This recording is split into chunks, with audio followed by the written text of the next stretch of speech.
اب تو اگر ثابت ہو گیا نا کہ یہ قانون توڑ کے مجھے وہاں سے اغوا کیا گیا اور جس طرح مجھے ذلیل کیا گیا، تو کیا ایک ملک کی سب سے بڑی پارٹی کے سربراہ کو جب اس طرح اسے کیا جائے تو کیا اس کی پارٹی کو حق نہیں تھا پرامن احتجاج کرنے کا؟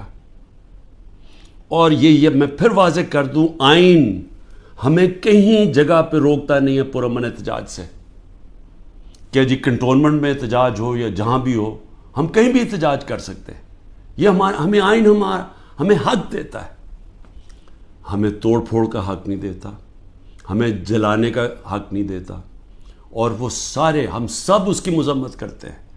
میں نے سپریم کورٹ میں جب مجھے بتایا چیف جسٹس صاحب نے، میں نے اس کی مذمت کی، اور انہوں نے وہ لکھا اپنے آرڈر کے اندر، اور میں نے کہا کہ 27 سال میں آج تک میں نے کبھی اپنی جماعت کو یہ نہیں کہا کہ کسی قسم کی انتشار کے اندر شامل ہو۔ میری سٹیٹمنٹس ہیں، جب ہمارے سے ظلم بھی ہوا 25 مئی کو، جب ہمارے اوپر جس طرح انہوں نے ہمارے ساتھ ظلم کیا کہ ہمیں بغیر کراؤڈ ہے ان کا ڈنڈے مار کے ٹھیک کرو، عورتوں کے اوپر، بچوں کے اوپر جو ہمارے نکلے ہوئے تھے پرامن احتجاج کے لیے، ان کے اوپر جو انہوں نے تشدد کیا، میں نے اگلے دن اسی دن رات کو ہوا، صبح کو میں نے اپنا دھرنا کینسل کر دیا، اور میری اس تقریر سن لیں، میں نے ادھر کہا کہ میں انتشار نہیں چاہتا۔ 26 نومبر کو 4 لاکھ لوگ جمع ہوئے پنڈی کے اندر، اور وہ سارے تھا کہ ہم نے پرامن ایک مارچ کرنی ہے وہاں سے اسلام آباد، وہاں جنہوں نے 30,000 پولیس جمع کر لی۔ تو مجھے پھر پتا تھا کہ انہوں نے ہمارے ساتھ وہی جو 25 مئی میں انہوں نے اس باری پھر وہی کرنا ہے، اور مجھے خوف تھا کہ اتنی زیادہ پبلک ہے اور وہاں خون خرابہ ہوگا۔ میں نے کینسل کر دیا، میں نے اسلام آباد کی مارچ 26 نومبر کو کینسل کی، اور اس کے بعد یہاں 8 مارچ کو جب ہم پرامن ہماری الیکشن کی ریلی نکلنے شروع ہوئی، انہوں نے اس کے اوپر جب حملہ کیا، پھر وہ میں نے ریلی کینسل کی، میری تقریر ہے۔ تو میں نے تو ہمیشہ پرامن احتجاج کی بات کی ہے 27 سالوں سے، تو وہ سامنے آ گیا، سپریم کورٹ کی ججمنٹ بھی ہے کہ مجھے تو جب پہلی دفعہ پتہ چلا میں نے تب کہا، مذمت کی، اور اس کے علاوہ اب یہ جو ہمارے لوگوں کا احتجاج ہے اس کو غداری کہہ دیا گیا ہے کہ ملک سے غداری ہوئی ہے۔ اب میرا سوال یہ ہے کہ غداری کس نے کی؟ کیا ڈنڈے مار کے ایک پارٹی کے سربراہ کو اور اس کے لوگوں کو مار کے اور غیر قانونی طور پہ اغوا کرو، اور پھر ہم سمجھیں کہ جی وہ بھیڑ بکریوں کی طرح چپ کر کے بیٹھ جائے گی پارٹی، وہ احتجاج بھی نہیں کر سکتی، وہ احتجاج کرے تو وہ غداری ہوگی اب، اور ان کو ساروں کو جیلوں میں 48 گھنٹے میں 10,000 لوگوں کو جیلوں میں ڈالا، سینئر لیڈرشپ ساری جیل میں، ابھی ساری انڈر گراؤنڈ ہے۔ 9 مئی سے اب تک ہر روز لوگوں کو اغوا کیا جا رہا ہے، ہر روز لوگوں کے گھروں میں جاتے ہیں، رشتہ داروں کے گھروں میں جاتے ہیں، گھر توڑتے ہیں، پولیس گھر لوٹتی ہے، ساتھ نامعلوم افراد آتے ہیں، چوری کرتے ہیں۔ میاں اسلم اقبال کی بیٹی کے سارا جہیز چوری کر کے لے گئے۔ کل وہاں بنو کا ہمارا ایم پی پختون یار 40 لاکھ کا وہاں اس کے گھر پہ سونا پڑا ہوا تھا، زیور پڑا تھا، وہ چوری کر کے لے گئے۔ یہ کون سی دنیا میں اس کی اجازت ملتی ہے؟ کون سے قانون کے تحت؟ اور صرف سزا مل رہی ہے کہ جی آپ نے 9 مئی کو احتجاج کیوں کیا؟ کیونکہ اب تو واضح ہو گیا نا کہ ہمارا احتجاج جائز تھا، کیونکہ غیر قانونی طور پہ، پھر سے میں کہتا ہوں، آئین توڑ کے مجھے اٹھایا گیا ہے، اور جس طرح اٹھایا گیا ہے اس کا ریئیکشن آنا تھا۔ اور میرا اب اگلا سوال ہے کہ کس نے پلان کیا سب کچھ؟ کیونکہ یہ جس نے بھی پلان کیا، کیا وہ چاہتے تھے کہ یہ ریئیکشن ہو؟ کیا یہ جان کے کیا گیا؟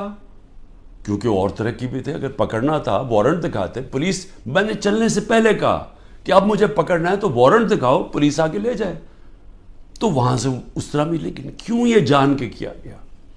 اور مجھے یہ شک ہے پری پلان تھا سب کچھ، یہ ریئیکشن پتہ تھا اس کا ریئیکشن ہونا ہے، اور اس ریئیکشن سے پہلی تیاری کی ہوئی تھی کہ اس کے بعد کرنا کیا ہے، کیسے انہوں نے تحریک انصاف کو کرش کرنا ہے، جو ابھی تک کوششیں ہیں۔ اور پھر ابھی تک میں آخری 2 سوال پوچھتا ہوں کہ ابھی تک کیوں نہیں انڈیپینڈنٹ انویسٹیگیشن ہوئی کہ جو یہ کور کمانڈر کا گھر جلایا گیا ہے اس کے پیچھے کون تھا؟ کیوں نہیں انڈیپینڈنٹ انویسٹیگیشن؟ کیونکہ یہ کوئی نہیں ہوتا کہ جی آپ ہی فیصلہ کریں کس نے کیا اور آپ ہی پکڑ کے ان کو سزائیں دے دیں. یہ جج جوری ایکسیکیوشنر دنیا کے کسی قانون میں نہیں ہوتا. تو کوئی انڈیپینڈنٹ انویسٹیگیشن نہیں ہوئی. ہم ڈیمانڈ کرتے ہیں انڈیپینڈنٹ انویسٹیگیشن ہو. انشاءاللہ ہم ثبوت دیں گے کہ اس کے اندر لوگ گھسائے ہوئے تھے, ایمبیڈ کیے ہوئے تھے لوگ. جس طرح میرے گھر کے باہر پلان بنا ہوا تھا کہ انہوں نے پولیس کے دونوں اسلام آباد آئی جی نے لوگ تیار کیے ہوئے تھے, پولیس والے چند تھے, یہاں لاہور کے آئی جی نے پلان کیا ہوا تھا اور انہوں نے مل کے یہاں سے گولی چلانی تھی پولیس کے اوپر, انہوں نے پھر پورا اٹیک کرنا تھا واپس. یہ سارا پلان بنا ہوا تھا جو میں نے 22 مارچ کو پبلک کو پہلے بتا دیا. تو یہ بھی ایمبیڈ کیے ہوئے تھے, لوگوں کو اندر گھسایا ہوا تھا ہمارے, کیونکہ ہر جگہ سے, کیونکہ میں نے جب بعد میں پوچھتا گیا کہ یہ ہوا کیا ہے, ہر جگہ سے ایک آئی کہ جی لوگ تھے, کئی لوگ اندر گھسے ہوئے تھے, وہ اشتعال دلوا رہے تھے لوگوں کو. اور پھر ہر جگہ سے ایک چیز آئی کہ جی یہ جو ریڈی پاکستان جلا یہ کوئی ماچس کی تیلی سے تو نہیں جلا. جو میاں والی کے اندر جہاز چوک جو سب کو فخر کرتے تھے, وہ سیبر جو لگا ہوا ہے میاں والی میں, اس کو کس نے جلایا ہے؟ ایلومینیم کیسے جل سکتا ہے ماچس سے؟ کوئی پلان ہی تھا نا. تو چلیں ہم غلط ہو سکتے ہیں لیکن انڈیپینڈنٹ انویسٹیگیشن تو ہونا چاہیے نا اس کا, وہ کیوں نہیں ہو رہا؟ اور مجھے افسوس ہے کہ جو فضا بنائی ہوئی ہے کہ غدار پوری پارٹی کو غدار بنایا ہوا ہے, اس فضا کے اندر یہ نہیں ہونے لگا. یہ جو اس وقت جنگل کا قانون پاکستان میں ہے یہ نہیں ہوگا. اور دوسری چیز میں سوال پوچھتا ہوں آج کہ جو 25 لوگوں کو شہید کیا گیا,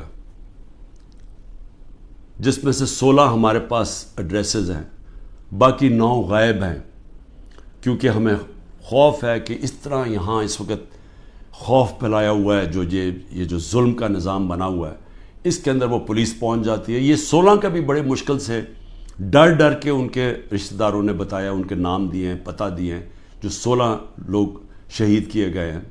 اس کے علاوہ جو 3 لوگ, پہلے میں 2 سمجھ 3 لوگوں کی ٹانگیں ضائع ہو گئی ہیں, ٹانگیں کٹ گئی گولیاں لگ کے.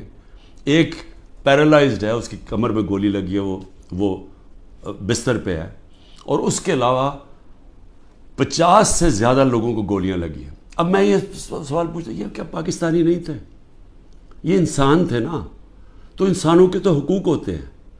تو آج ابھی بھی اب ختم ہوا ہے فرانس میں, ایک 17 سال کے ٹین ایجر کو گولی ماری ہے پولیس نے, آگ لگ گئی سارے, 1000 سے زیادہ بلڈنگز اور گاڑیاں جل گئی فرانس میں, کیونکہ ایک انسان کی جان لی تھی فرانس کی پولیس نے.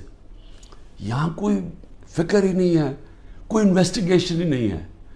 سب نہتے تھے, کسی پولیس والے کو, کسی رینجر کو کوئی گولی نہیں لگی. اس کا مطلب یہاں سے تو کوئی فائرنگ نہیں تھی. تو کیا پہلے ایک غیر قانونی اور آئینی غیر آئینی چیز کی جاتی ہے جس کا ریئیکشن ہوتا ہے, پرامن احتجاج ہمارا آئین ہمیں حق دیتا ہے, تو کیوں ان کو ابھی تک انویسٹیگیشن نہیں ہوئی کہ یہ جو لوگ بیچارے نوجوان تھے, ان کے ماں باپ تھے, بیوی بچے تھے, ان کو جو گولیاں ماری گئیں کوئی نہیں پوچھے گا. ابھی تک تقریباً 2 مہینے ہونے والے ہیں, کوئی پوچھے گا نہیں کہ یہ بھی پاکستانی, ان کے بھی رائٹس ہیں, ان کے حقوق ہیں.